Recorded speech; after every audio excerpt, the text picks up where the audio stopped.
Hello and welcome, wherever you may be on the planet of terrible things.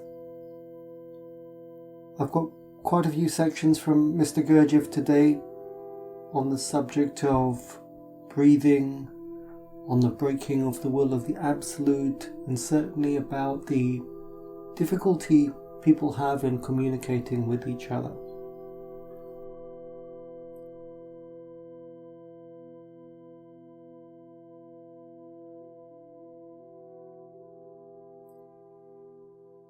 In a man with a religious conception of the world, a Christian, the word world will call up a whole series of religious ideas, will necessarily become connected with the idea of God, with the idea of the creation of the world or the end of the world or of the sinful world and so on. For a follower of the Vedantic philosophy, the world before anything else will be an illusion, maya. A theosophist will think of the different planes, the physical, the astral, the mental and so on. A spiritualist will think of the world beyond, the world of spirits. A physicist will look upon the world from the point of view of the structure of matter. It will be a world of molecules or atoms or electrons. And for an astronomer, the world will be a world of stars and nebulae and so on and so on. The phenomenal and noumenal world, the world of the fourth and other dimensions, the world of good and the world of evil, the material world and the immaterial world, the proportion of power in the different nations of the world. Can man be saved in the world and so on and so on. People have thousands of different ideas about the world, but not one general idea which would enable them to understand one another and to determine at once from what point of view they desire to regard the world.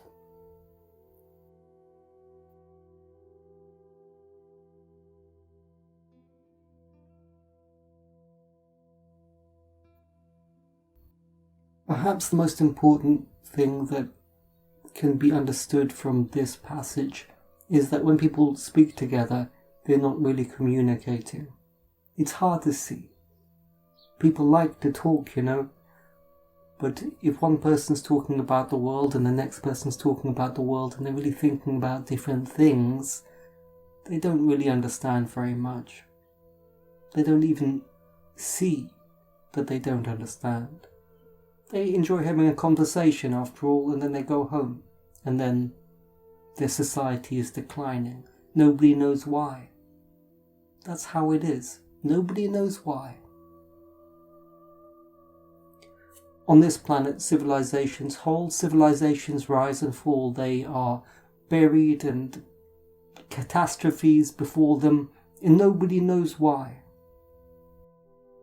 I was with a few people the other day, and they were talking, and it was as if when somebody said something, it would not be connected with what the last person had said. It was don't. It would start again. They were talking, they were happy, they were chatting, but looking closer, they were not really sharing anything. I had a strange sense that people are very unfulfilled. They have what is called a false yang, like a kind of false euphoria from chatting to people, but they're not actually sharing anything. They don't really hear each other. They don't follow each other's feelings or thoughts. They're not present to each other. And actually I saw another one, which was, I was in a coffee shop and there were two ladies who didn't know each other very well, and they were talking about yoga. They're two British ladies. And the conversation had a really annoying quality. I was trying to read a few pages of a book, and it was really annoying me. And it was because they sounded like they were almost in an interview.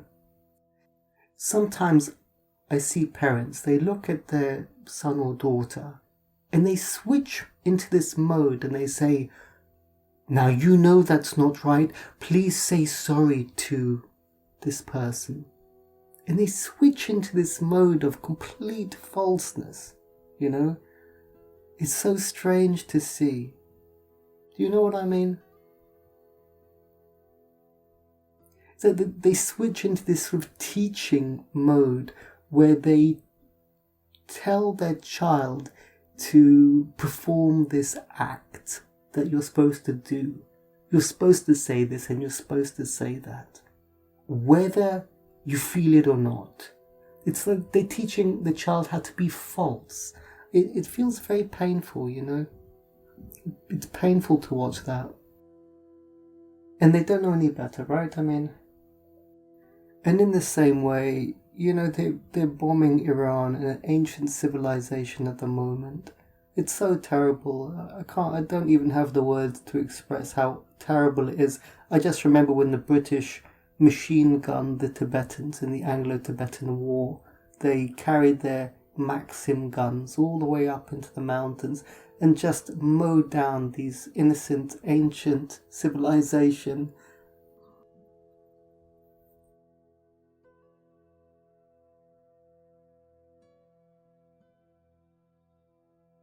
Let's move on to the next passage, which is about the will of the Absolute.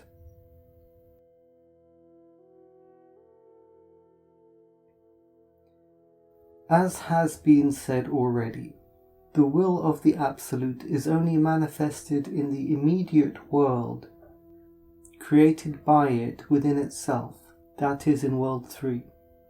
The immediate will of the Absolute does not reach World 6, and is manifested in it only in the form of mechanical laws.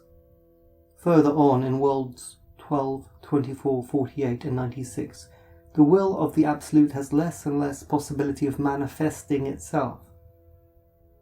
This means that in World 3 the Absolute creates, as it were, a general plan of all the rest of the universe, which is then further developed mechanically.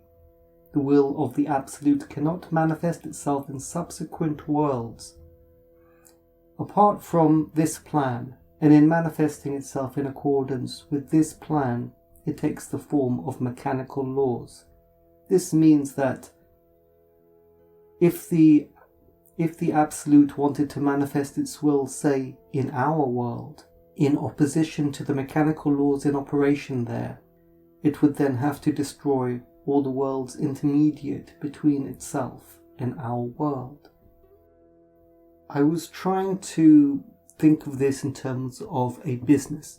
In a business headquarters, you've got a CEO, and he manifests his will around him in the nucleus of maybe the board of directors who know him personally. He touches them directly, he speaks to them person to person in meetings, and they understand his will directly. They feel his emanations, they're close to him. They feel him himself as he speaks, they feel his spirit. And it's like a nucleus that's formed around the centre. As soon as they leave that room and he is not present, then they start to act on their own, devoid of his spirit. It breaks.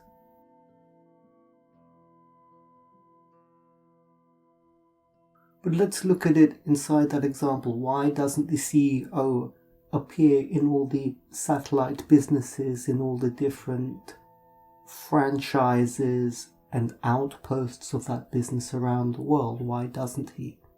Well, he doesn't have enough time, and he's delegating responsibility. He wouldn't be able to do that. And if he does, if he goes over people's heads, as they say, if he goes to some small branch and he turns up and says, I'm going to manifest my will here, you all do what I say, well, it sort of damages the chain of command. And Gurdjieff said that it is only conscience that is a fire that can destroy in you your mechanicality. Conscience being the representative of the spirit of the Creator that should be inside of all people.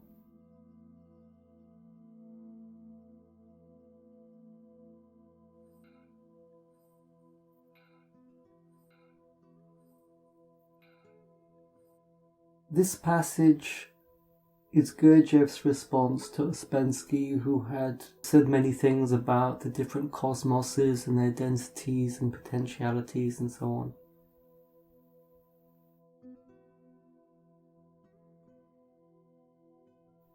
There is a great deal of material in what you have just said, but this material must be elaborated.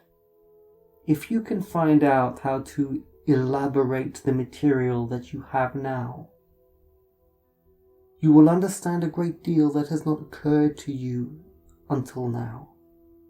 For example, take note that the time is different in different cosmoses, and it can be calculated exactly, that is, it is possible to establish exactly how time in one cosmos is related to the time of another cosmos. And I will add only one thing more. Time is breath. Try to understand this. He said nothing further. Later on, one of G's Moscow pupils added that, speaking with them once of cosmoses and of different time and different cosmoses, G had said that the sleep and waking of living beings and plants, that is, 24 hours or a day and night, constitute the breath of organic life.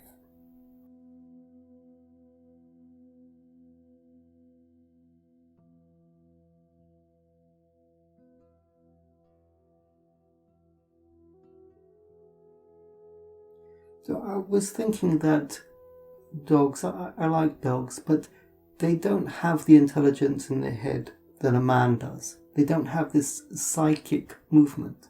The cats have, I think, an astral body, meaning that they do experience something that is psychic, but they experience it only emotionally rather than intellectually. Man has a large inner world, psychic, meaning there's something flowing in the third story, that his identity, that has not only emotionality but also intellectuality and psychology. And so a dog does not process that kind of material. It doesn't have a third story. He has a heart, though, spirit, but it's second story. And there's not much you can do to change that, even if you like dogs. We live, though, in the same world. We live on this planet, and he lives with 2 stories, and we live with 3, and maybe a mayfly lives with 1. And in the way that I may feel sorry for a dog and a dog feels sorry for a fly, maybe the planet itself feels sorry for man who cannot see.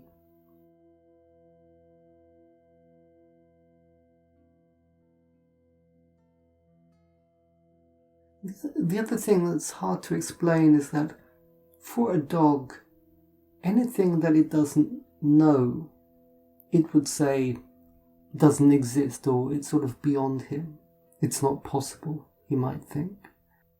Because a dog cannot see what the inner world of a man is. So he might think it's just not possible.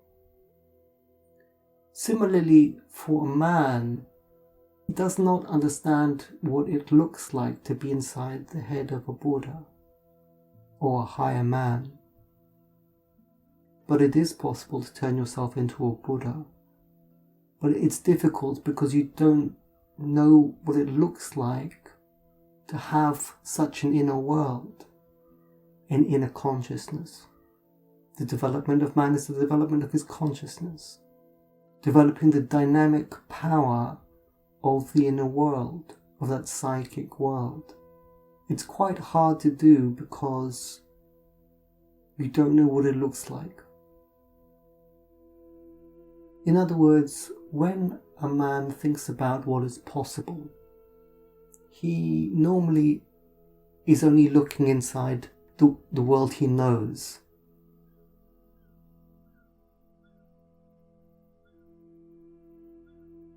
It is almost unheard of today for people to understand the interrelationship of cultures on a planet. People like the United Nations say that yes, we're all one, we're all equal. In other words, we're all the same and there's no relationship at all. Or, maybe in America they think we control the whole planet and the planet is subservient to me. Again, there is no relationship at all. It's like the total destruction of civilization. People do not think that the East, China and India are a certain way and they have certain gifts, and then Africa and Arabia have different gifts. Europe, America, South America, they have different gifts, and then together we are parts of a beautiful puzzle. People don't think like that anymore. They're all drowning in consumerism. They forget their own histories, their own traditions.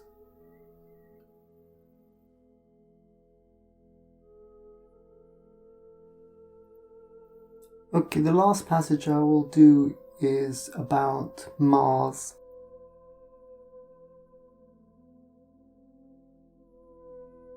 After this third descent of mine to the planet Earth, I did not go there again in person for a considerable period. Nevertheless, from time to time, I observed these favourites of yours attentively through my big Tescuano. And I did not go there for a long time for the following reason. Soon after returning to Mars, I became interested in an enterprise that the Martian three-brained beings were just then carrying out on the surface of their planet.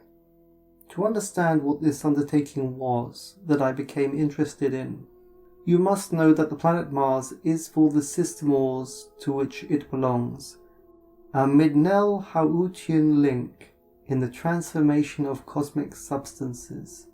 Consequently, it has a Keskastasantnian firm surface, that is to say, one half of its surface consists of land presence, and the other half of Saliakuriapnian masses, or as your favourites would say, one half of it is land in one continuous continent, and the other half is covered with water.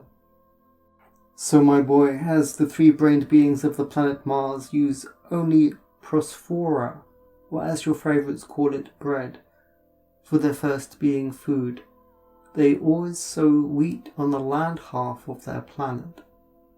But since the wheat derived the moisture it needed for the evolving Jartklum only from what is called dew, the yield from one grain of wheat was only a seventh part of the total process of the sacred Heptaparaparshanok. That is to say, the entire yield was only 1/7. As this amount of wheat was insufficient for their needs, and in order to get more, they would have to utilize the planetary Saliakuriap. The three-centered beings there had been talking ever since our arrival of bringing the necessary quantity of Saliakuriap from the opposite side of the planet to the side where their being existence proceeded. Several of their years later, they finally decided the question and made the necessary preparations. And just before I returned from the planet Earth, they set to work digging special canals for conducting the Saliakuriap. This undertaking, my boy, was extremely complicated, and to carry it out, the beings of the planet Mars were constantly inventing all sorts of machines and appliances, among which were many original and ingenious ones. And as I was always interested in any new invention, I was very much taken by their work. By the courtesy of those kind Martians, I spent nearly all my time at these works, and that is why, during this period, I very seldom descended to the other planets of that solar system. Occasionally, however, for a rest, I flew to the planet Saturn to visit Gornohorhahak, who meanwhile had become my real essence friend, and to whom I am indebted for such a marvel as my big Tescuano, which, as I've already told you, increases the visibility of remote concentrations 7,285,000 times. Well, no doubt when G was writing this material, there was a sensational fashion that there had been life on Mars. But far more important than that is Gurdjieff's subtle knowledge of the octave. And given the great difference between different life forms, it's possible that life forms may have existed in the past or perhaps in the future from Mars, and that they would have been visible or perhaps not visible. Who can say? Mostly the functions of planets are carried out without three-brained beings upon their surface, so it would seem. The presence of three-brained beings and so much living activity on the surface of the Earth seems to be rather strange.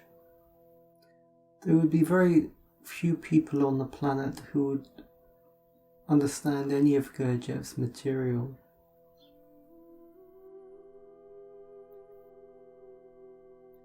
Sometimes Gurdjieff talks about the requirements of life.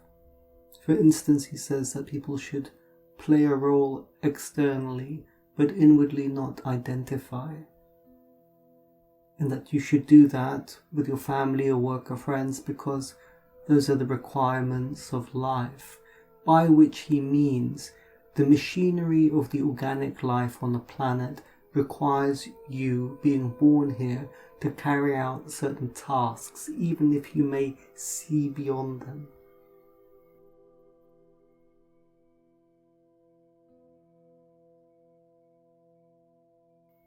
Human beings are terribly much a mess,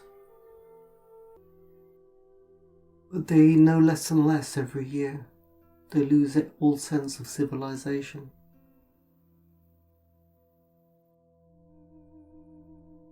Thank you for listening.